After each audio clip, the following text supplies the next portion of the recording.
Miles Thornton had been searching for peace, something the war-torn edges of his past never quite allowed. After 2 decades of service and a few more working Black Ops contracts, he'd traded adrenaline for air plants and compost bins. So when he bought the corner lot in Oak Glen Estates, he imagined quiet weekends, nosy neighbors waving from trimmed hedges, and the occasional HOA email about grass length. He didn't expect a war over a goat. Pebbles wasn't just a goat. She was an Alpine Toggenburg mix, a therapy animal, certified by the state, cute, polite, and leash-trained like a golden retriever. She liked fresh clover, the back porch swing, and Miles' collection of vintage jazz. Most days, she lay sunbathing beside his Belgian Malinois, Buck, who lay like a silent statue at her side. His ears always tilted to the wind. The two made quite the pair, serene, eerie, and impossible to ignore. Miles' neighbors found it amusing. At first, children from adjacent cul-de-sacs giggled when Pebbles bleated from the porch, and retirees chuckled, watching her balance on tree stumps during her walks. But not everyone found it charming, especially not Glenda Carmichael. Glenda was president of the HOA, unopposed for the last 6 years. A 60-year-old with a rigid posture and an iPad permanently attached to her hand. She had rules for rules. Miles spotted her on day 2, clutching a clipboard and staring at Pebbles, like she'd just witnessed a barnyard crime. "This isn't a farm, Mr. Thornton," she'd said, clicking her pen like a loaded chamber. "No, it's a residential, community protected by the Emotional Support Animal Act of 2015. Miles replied without looking up from his book. From that moment on, it was war. The first notice came tucked in a bright orange envelope taped to his mailbox. Infraction. Unregistered. Livestock on premises. Miles didn't flinch. Instead, he mailed back a copy of the ESA registration with a sticky note. Pebbles outranks you in at least 3 emotional categories. The second notice threatened fines. The third mentioned community concern over aggressive behavior. That one made him laugh. Pebbles. Aggressive. She'd once fainted when a squirrel jumped from the fence. Then came the silence. No notices. No emails. Not a single HOA patrol walk by. Miles wasn't stupid. He knew the silence was bait. He just didn't know what kind, until the cruiser rolled in. It was a Tuesday morning. The sky was pale blue. The lawn smelled of mint and cut grass. Pebbles was lounging under the mailbox, chewing on a leaf. Buck was asleep near the porch, though one ear perked up as the police cruiser slowed in front of the house. 2 uniformed deputies stepped out, young, polite, confused. "Mr. Thornton," one asked, "we received a call about unauthorized livestock on the premises. Something about it being potentially diseased?" Miles raised a brow. "Diseased?" The other deputy scratched his neck. "Just what the dispatch said, sir." Pebbles trotted over to the first deputy and nuzzled his boot. The man stared, then burst out laughing. "This is her?" "She's the monster," Miles said dryly. The officer crouched and petted Pebbles behind the ears. "She's cleaner than half." The precinct, behind them, Buck had silently approached. He stood at Miles's side, still as marble. The second officer gave him a look. Nervous at first, then squinting. "Wait a second. This your dog?" Miles nodded. That's Buck. The Buck from Red Anvil Unit." Miles smirked. "You've read the briefings, huh?" The cop took a step back and glanced nervously at Pebbles, then back at Buck. "I think we're going to log this one as a false report." They turned to leave, but from across the street, behind tightly drawn curtains, someone was watching. Glenda clicked her tablet screen. "Noted," she whispered. because if the police wouldn't deal with the goat, she'd find someone who would. By Thursday morning, the quiet of Oak Glen Estates had turned brittle. Whispers spread like fertilizer. Some neighbors were laughing behind their blinds. Others watched warily, waiting for the next skirmish in the bizarre suburban standoff between the man with the goat and the woman with the bylaws. Glenda Carmichael was up before dawn, combing through the HOA charter like a prosecutor prepping for a televised trial. Her eyes twitched as she scrolled to Section 4B, Prohibited Animals and Agricultural Creatures. The wording was clear. Livestock, including goats, were not permitted, but Miles had played her. Emotional support. Animals were exempt under state and federal statutes. But Glenda wasn't about to lose her grip on the clean-cut illusion of Oak Glen. She didn't just enforce the rules. She was the rules, and she hated being outmaneuvered. She dialed up the Emergency Compliance Committee, her inner circle of 3 graying retirees, who still remembered when mailmen tipped their hats, and everyone mowed their lawns in parallel lines. They met at her house with coffee, pastries, and printed complaints. Some real, most conveniently anonymous. "So it's a goat now," muttered Don Partridge, wiping sugar from his lip. "What's next, chickens? A horse on the front lawn." "He already has a war dog," Glenda snapped. "A weapon, frankly. We need precedent. If the city won't intervene, we'll handle it from within." Their plan was simple. Redefine the community standards and enforce them through the HOA's nuisance clause. If they couldn't remove the goat legally, they'd bury Miles in citations until he broke. Miles received the first volley that afternoon. Infraction notice. 13. Unauthorized organic composting materials. Date of violation. Unknown penalty. 75 action required. Remove suspicious mulch pile from west fence line. He chuckled and snapped a photo of his tidy compost bin. Then came violation Thashana 14. Improper animal waste disposal. Then Summer 15. Unregistered motion lighting. 3 notices in 1 week. A record. Miles pinned them to a corkboard in his kitchen under a laminated headline.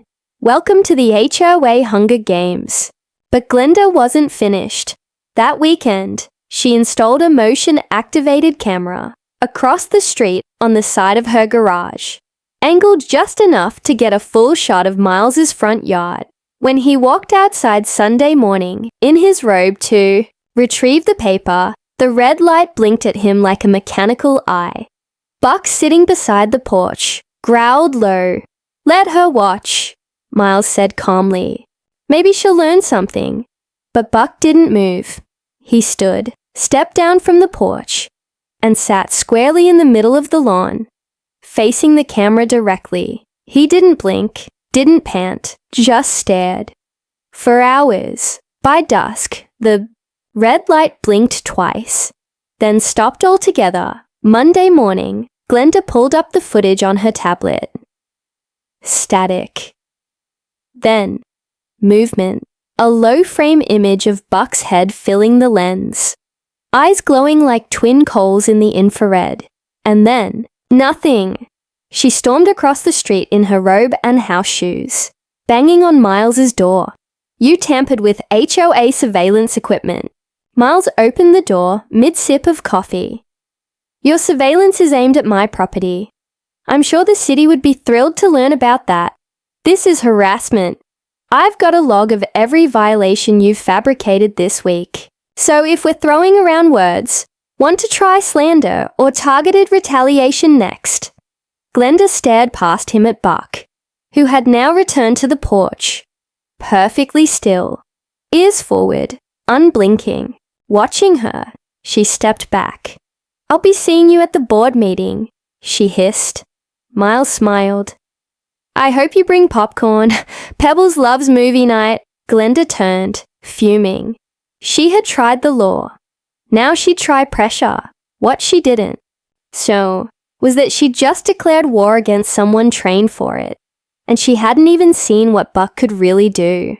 By midweek, Glenda Carmichael's campaign had turned desperate. The infraction notices had backfired. Neighbors were now passing them around like collector's items, each one more absurd than the last. Someone even framed one and gifted it to Miles. Violation the par 17. Goat too close to mailbox. But Glenda didn't laugh. She simmered.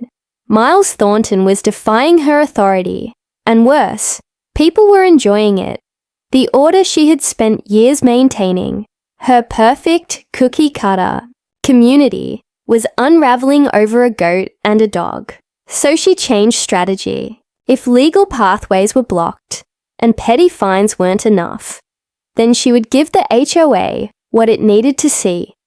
A threat, something that would paint Miles not as an eccentric war vet with emotional support animals, but as a danger to Oak, Glen, and on Friday morning, she made her move.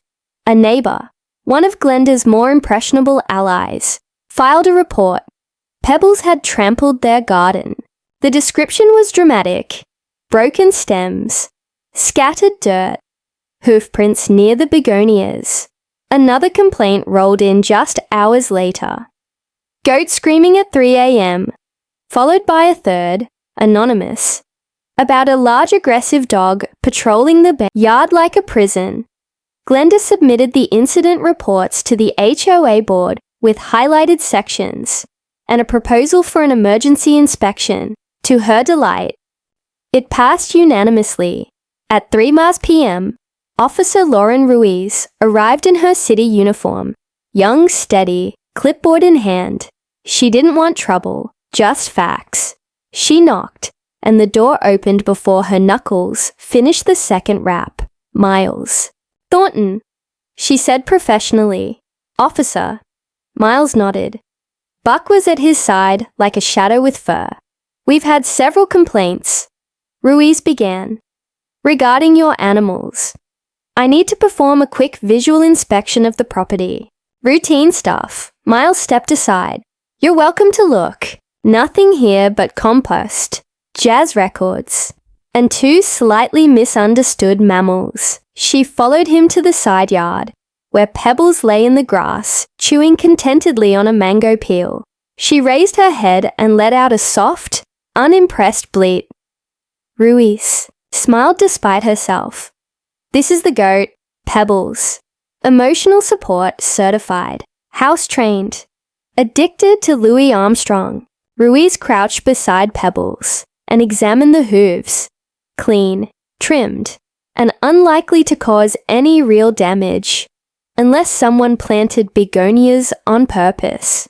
Smells better than my nephew's dog, she muttered. Then Buck padded into view. Ruiz stood and froze. There was something about the dog, his posture, his alertness, that made her suddenly aware of how still the air had become. Buck moved toward her with smooth, calculated steps, not menacing, but not casual either. Just watching, assessing. Ruiz met Miles's eyes. This dog trained. He's more than trained, Miles said, his voice low but calm. He's retired. Her brows furrowed. Military, Kandahar, Mosul, a few places that don't officially exist. Buck stopped a foot from her and sat. His ears pricked. His eyes locked on hers. He's reading your pulse, Miles said. Don't flinch. Ruiz didn't. After a long pause, Buck huffed once, then turned and walked away like a silent verdict. Ruiz let out a breath she hadn't realized she'd been holding. Jesus, she said. That dog could break a man with one look. Miles smiled. Only if you deserve it. She made her notes, stepped back onto the front porch, and looked around. Honestly, sir, I think you've got someone trying very hard to set you up. Your goat's harmless, and your dog's a professional. I'll be writing this up as a non-issue. As she climbed back into her patrol car, she added, but you might want to check your property lines. Something tells me They've already crossed them. Miles nodded silently and closed the door. Inside, Buck trotted to the back window and sat, staring out into the night. Miles followed his gaze. Across the street, Glenda's camera was gone. In its place was a strange flicker, light reflecting off something metal. He narrowed his eyes, and just under his breath, Miles whispered, "They're setting up for something bigger." Saturday dawned, with a thick layer of fog draped over Oak Glen Estates. Fitting, Miles thought, because it felt like the calm before something ugly. Buck was already up, prowling the perimeter with silent purpose, and Pebbles was snoring lightly on her favorite deck chair, unaware that her very existence was still under neighborhood scrutiny. But Glenda hadn't been idle overnight. While the community slept, she'd sent out a special HOA bulletin, bold letters, capitalized subject line, Emergency Community Safety Forum, Animal Behavior Concerns, Mandatory Attendance. The meeting was scheduled for noon on the Oak Glen Commons Green, a small public space lined with manicured hedges, garden benches, and a little amphitheater stage, once used for 4th of July sing-alongs. Now it would be her courtroom. Miles received the flyer not from the HOA, but slipped under his door anonymously. He stared at it for a long second, then turned to Buck. "Guess they're going theatrical," he muttered. Buck wagged his tail once, slowly. At 11:58 a.m., Glenda was already center stage. She wore a tailored blue suit, HOA badge gleaming in the sun, and her ever-present iPad in hand. Neighbors circled warily. Some showed up for the spectacle, others out of obligation. Most carried folding chairs or awkward smiles. She tapped the mic. "Thank you, residents of Oak Glen Estates, for joining us for this urgent discussion regarding community safety and the welfare of our neighborhood." Miles arrived in silence, standing off to the side with Buck at his heel and Pebbles, on a leash, nibbling the edge of a popcorn bag a teenager had left behind. Glenda cleared her throat theatrically. "We've all noticed some concerning developments. A goat wandering the neighborhood, a military-grade animal roaming freely, reports of destroyed gardens, broken fences, late-night noises." She tapped her tablet. A screen behind her lit up with grainy footage. Infrared video from her now-removed surveillance camera. In one frame, Pebbles was seen, nudging the mailman's pants leg. In another, Buck walked the edge of Miles's lawn like a silent sentinel. The crowd murmured. A few gasps, a few chuckles. Glenda continued, "This behavior violates the comfort and expectations of our residents. I'm calling for an immediate vote, one that will determine whether these animals are compatible with Oak Glen's values." She looked triumphant, until the screen flickered and the footage changed. Gone was the manipulated, grainy black and white video. Now, a clean wide-angle, HD shot of Glenda sneaking onto Miles's property at 2 a.m. lit up the screen. In it, she planted broken twigs and garden stakes beside her neighbor's fence. The crowd gasped for real this time. Glenda froze. Miles stepped forward slowly, holding a small remote. "You should really check your Wi-Fi security, Glenda. My yard cam has better resolution than your iPad." More footage played. One of Glenda's cronies slapping stickers marked "Animal Hazard" on Miles's trash bins. Another showed Glenda whispering to a neighbor's teen to let the goat loose for a minute, just so she gets scared. A neighbor shouted, "You set him up!" This is taken out of context," Glenda snapped.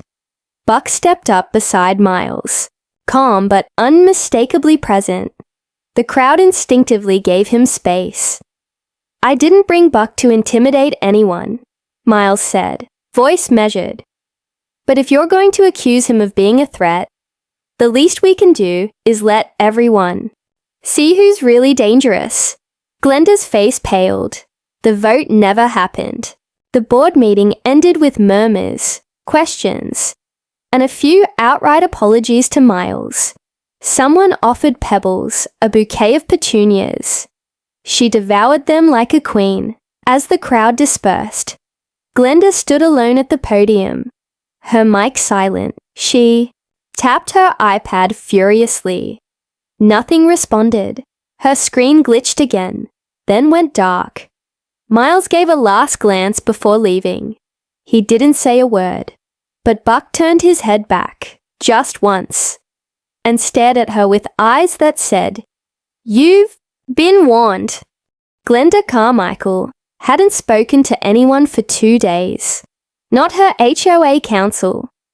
Not even her elderly Shih Tzu, Marbles.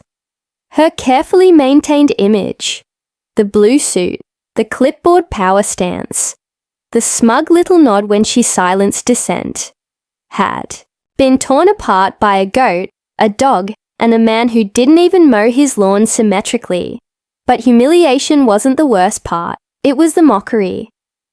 Kids were walking Pebbles, like a neighborhood mascot.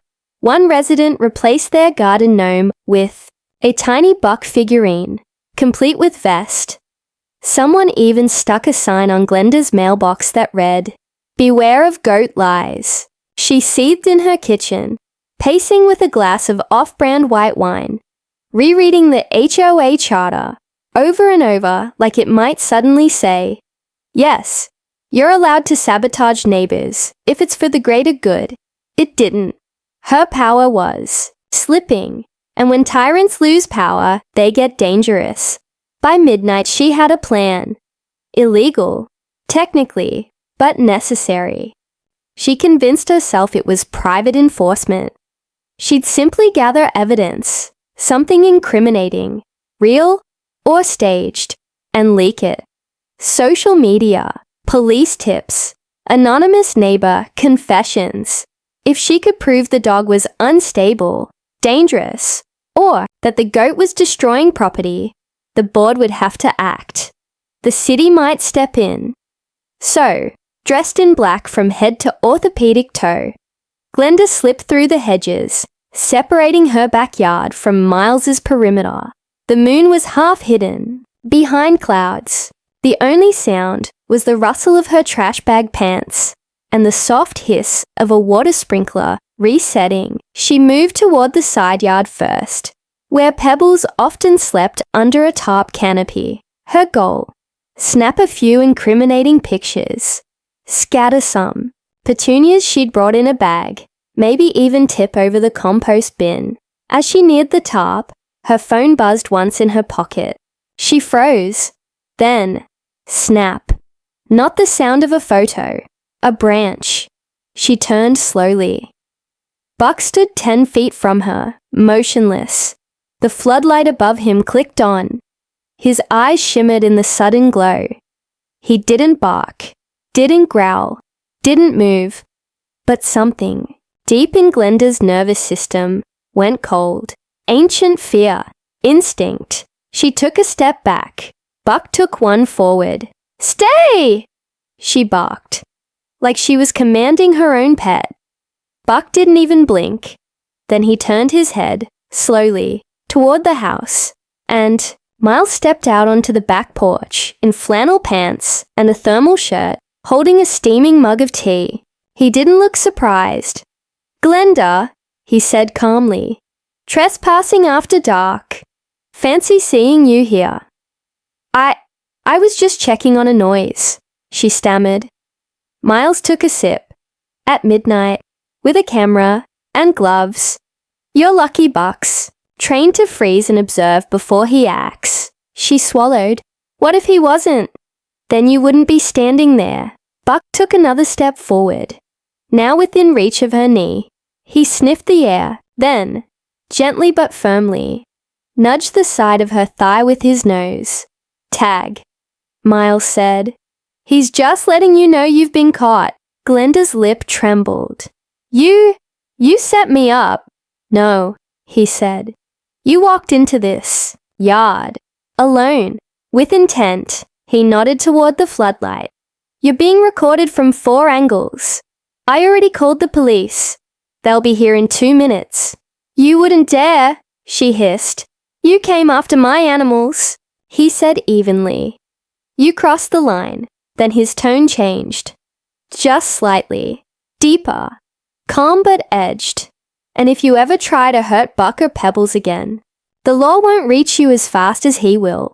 Buck stepped back to his master's side, tail still, eyes forward. Glenda turned and bolted into the night, nearly tripping over her own shoes. 2 minutes later, Officer Ruiz's cruiser rolled. It's up the street, but Glenda was gone.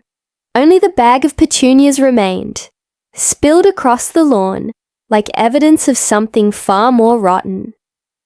By the following Monday, Glenda Carmichael had vanished. Not literally. Her silver Prius still sat in the driveway and her blinds twitched every morning like clockwork. But publicly, she was silent. No HOA bulletins, no sidewalk scoldings, not a whisper in the Facebook group. Miles knew better than to relax. People like Glenda didn't retreat. They regrouped. He stood barefoot on his back deck, sipping black coffee, while Buck patrolled the perimeter in a lazy loop. Pebbles was inside the house, chewing quietly on a throw pillow. The neighborhood seemed still, too still. That's when Miles called in a favor. He didn't like using his old contacts. They reminded him of things he preferred to keep shelved. But Glenda's escalation crossed a line that couldn't be ignored. She hadn't just trespassed. She'd tried to frame him. Next time, she might not stop at flower beds and fake photos. So he made the call. I need a scan, he said simply. Local, quiet, civilian residential. The voice on the other end was clipped but familiar. Coordinates? 33 degrees north. Oak Glen Estates. A pause. You've got company. Miles glanced at Buck. I've got 1 dog, 1 goat, and a bad feeling. By sundown, a plain white van parked 2 blocks away. No logos. Just a slightly rusted roof rack and a disguised antenna array bristling beneath a canvas tarp. Inside, 2 former analysts sipped energy drinks and monitored Wi-Fi signals, cellular chatter, and drone frequencies. Miles had learned long ago the most dangerous moves in a battle came after silence. And he was right. At 2:46 a.m., Tuesday morning, Buck's ears pricked. No sound, no footsteps. Just a subtle shift in energy. Something different in the air. Miles felt it too, in his bones. He rose from bed, pulled on jeans, and walked barefoot across cool wooden floors. Out front, 3 shadows moved near his mailbox. Not kids. Too coordinated. Too quiet. Glenda's doing, not exactly. The van surveillance team called in. Unknowns approaching. 2 male, 1 female, not locals. Dressed in municipal uniforms, but no record of scheduled work. Miles watched through his window as they knelt beside his property marker. One produced a can of spray paint, another, a steel marker stake. They weren't tagging graffiti. They were moving the property line, illegally. He exhaled slowly, then opened the front door. Buck was already there, silent and stiff, fur bristling slightly in the porch light. The strangers turned. One smiled. Sorry, sir. Just city easement verification. You're not with the city, Miles replied. The man's smile dropped. Behind Miles, Pebbles ambled onto the porch, bleated once, and stared directly at the woman holding a clipboard. A tense moment passed. Then Buck growled, not loud, but low, deep, like thunder far off in the mountains. Walk away, Miles said, but the lead stranger stepped forward, and Buck launched, not a full attack, just a precision move, a lunge, a bark inches from the intruder's wrist, followed by a spin, that knocked the spray can from his hand. It clattered across the concrete like a warning shot. The intruder staggered back. "This guy's nuts." "Not nuts," Miles replied, stepping forward. "Trained to disable, to defend, and to wait until I say stop." The three retreated fast. Running off into the shadows, behind him, Pebbles trotted to the mailbox and promptly relieved herself on the half-painted property stake. "Good girl," Miles muttered. The surveillance van radioed in again. "We traced their van, rented under a fake HOA subcommittee, paid for through a slush account tied to, wait for it, Glenda Carmichael." Of course, she'd outsourced her next attack. Too cowardly to show up herself, so she'd hired others to do her dirty work. Miles knelt beside Buck and scratched behind his ears. "Well, boy," he murmured, "this isn't a war yet. But it's about to be one." Buck didn't bark, he didn't growl, but his tail thumped once, slow and ready. By Thursday morning, Miles received a letter that finally confirmed his suspicions. It wasn't on HOA letterhead. No, this came straight from the City Development Office. An injunction claiming he had illegally modified the landscape beyond zoning limits and that exotic livestock. Read, Pebbles posed a potential environmental hazard. The fine, $4,900. The consequence for non-compliance, removal of both animals. Miles stood on his porch, fingers tightening around the paper, his jaw locked. Buck sat beside him like a living statue, sensing his owner's fury. This was Glenda's masterpiece, not a messy break-in, not trespassing. Legislation. She'd played the long game, filed phony complaints under anonymous names, seeded false reports with the city, worked back channels through old golf buddies. And it might have worked, if she hadn't underestimated one thing. Miles wasn't the only one she'd wronged. By afternoon, a quiet stir had begun in Oak Glen. Word of the eviction spread fast. Neighbors whispering at mailboxes, texting furiously in group chats, titled things like HOA Horror Show and Free Pebbles. Someone posted a grainy gif of Pebbles knocking over a bird bath, titled, "Let her graze." By evening, something happened. Glenda never expected unity. It began with Miss Jeannie, a retired schoolteacher who'd once received a fine for using wind chimes without board approval. She marched up Miles's walkway with a lemon pie and declared, "This is for Buck. He stopped Glenda's gardener from stealing my ferns last fall." Then came Daryl, from 3 houses down. "My wife still won't forgive Glenda for banning sun umbrellas." He handed over old HOA meeting minutes, ones Miles hadn't even known existed. At 6 p.m., 13 neighbors assembled on Miles's lawn. By 7, it was 40. By 8:15, they had a plan. They called it Operation Goat Line.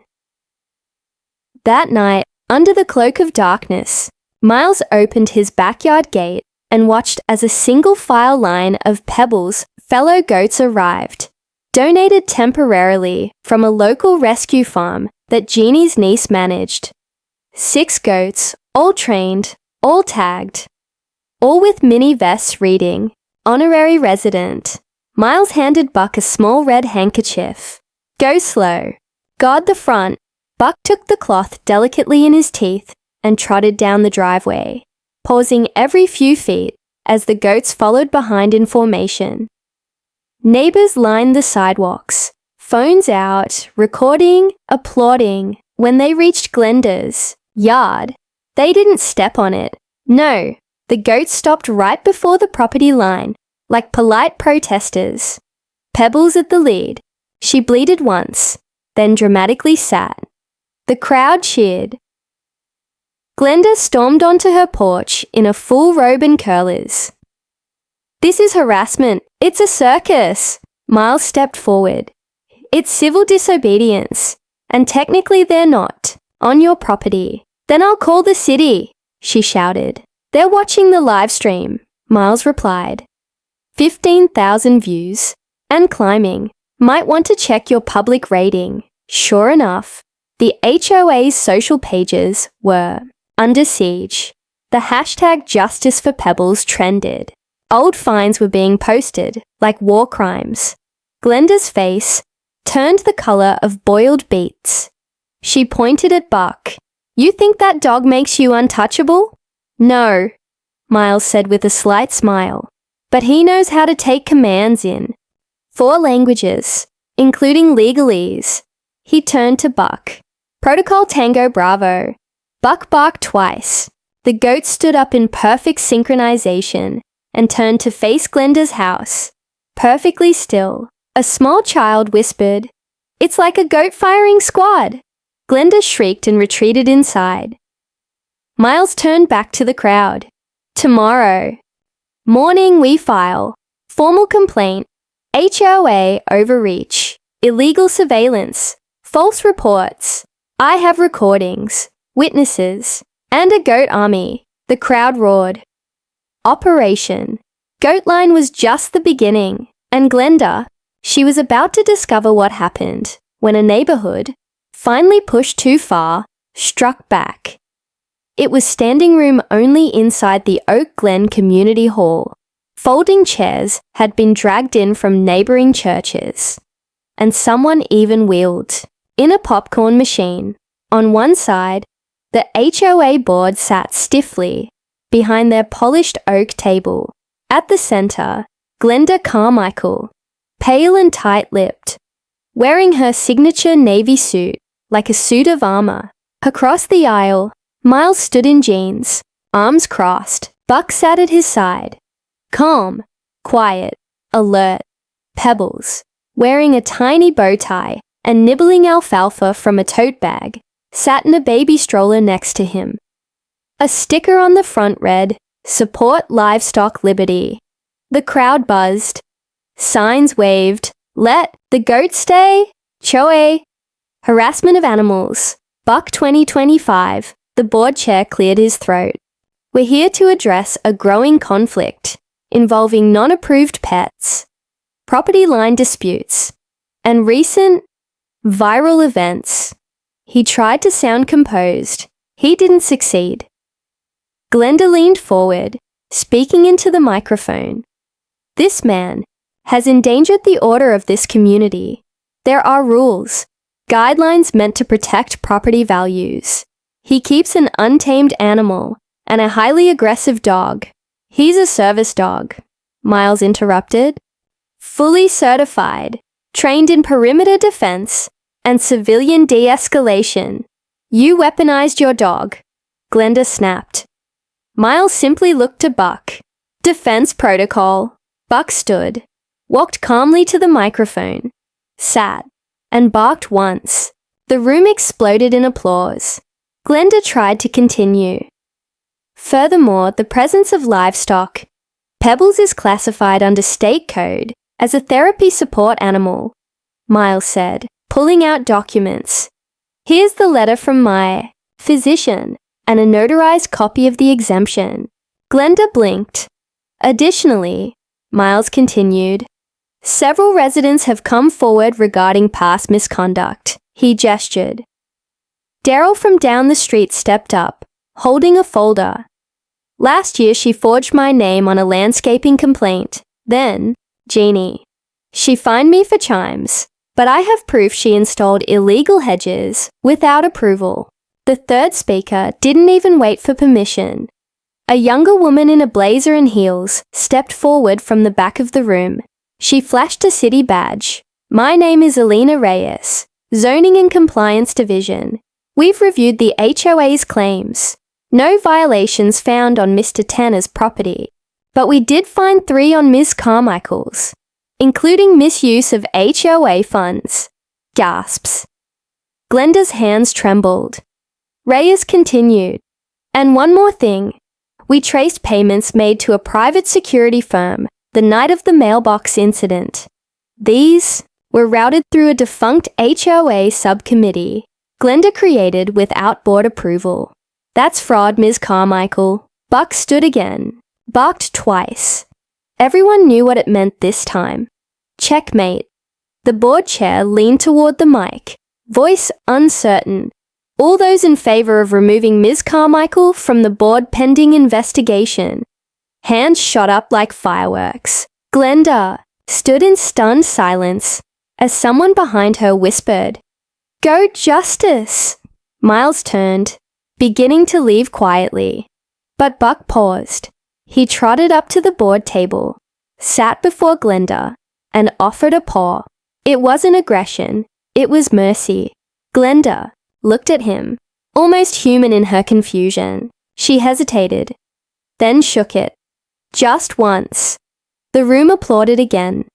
This time, not mockery. Something like closure. As Miles stepped outside, the crowd followed him. Kids rushed Pebbles for photos.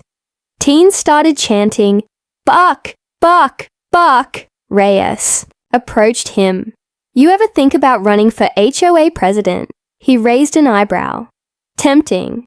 But I'm more of a behind-the-scenes guy." Buck wagged his tail. Pebbles bleated. Reyes smiled.